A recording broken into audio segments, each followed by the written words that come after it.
ఎవరైనా పశువులను మేపేదందుకు పోయి వాగుల్లా నదుల్లా చిక్కుతారు. లేదంటే గూగుల్ మ్యాప్ల సొంటి నమ్ముకొని పోతే రాంగ్ డైరెక్షన్లో పోయి నదుల్లా వాగుల్లా కాడుపడతారు. లేదంటే నదుల్లా వాగుల్లా ఉష్క తెచ్చేదందుకు పోయి చిక్కుతారు. కానీ ఈ తీర్ల నదిల చిక్కిన వాళ్ళనైతే నా భూతో నా భవిష్యత్ అని చెప్పొచ్చు.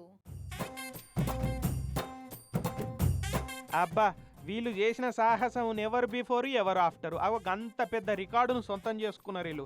18 మంది పేకాట పాపారావులు మామ 3 ముక్కలాడి మన లక్కును పరీక్షించుకుందాం పా అని నెల్లూరు భగత్ సింగ్ నగర్ కాలనీలు ఉండేటోళ్ళు పెన్నా నదిలో ఉష్కల కూర్చొని మంచింగుకు సాప ముక్కలు నవ్వులుకుంటా ముక్కలాట ఆడుకున్నారట సాప మీద కూర్చొని.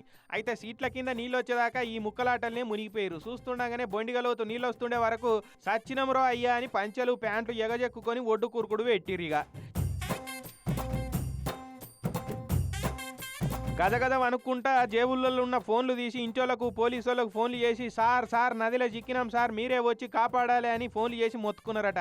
అయ్యో మీరు ఈ టైంలో నదిలోకి ఎందుకు పోయిరు, మీరేమైనా పసుల కాపారులా అంటే కాదు సార్, మరి ఉష్క కోసం పోయిరా అంటే కాదు సార్, మరి చేపల పట్ట పోయిరా అంటే అది కూడా కాదు సార్ అన్నారట. మరి దేనికోసం పోయిరా అంటే పేకాడేతందుకు పోయినాం సార్ పెన్నా నదిలోకి అని చెప్పిరట.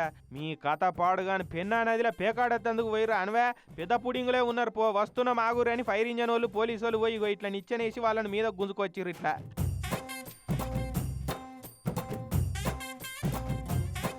అయితే సోమశీల ప్రాజెక్టుల గేట్లు ఎత్తి నీళ్లు కింద కిడిచిరట. ఈ సంగతి తెలియక వాళ్ళు నిత్యం ఆడుకున్నట్టే అట్లనే పోయి ఉష్కల కూర్చొని ఆడుకున్నారు.